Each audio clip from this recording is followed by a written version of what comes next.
Alam mo kung ano yung maganda kapag nasa probinsya ka? Yung parang sobrang layo mo sa problema.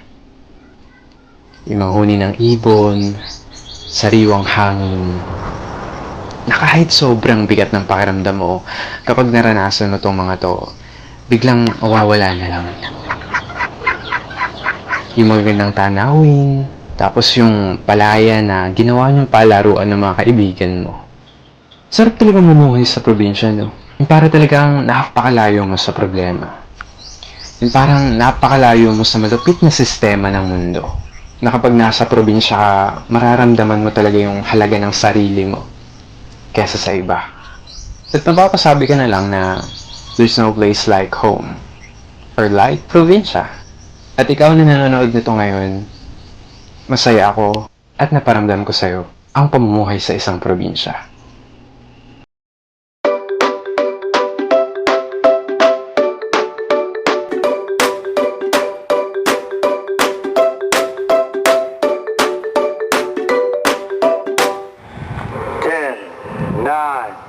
8, 7, 6, 5, 4, 3, 2, 1.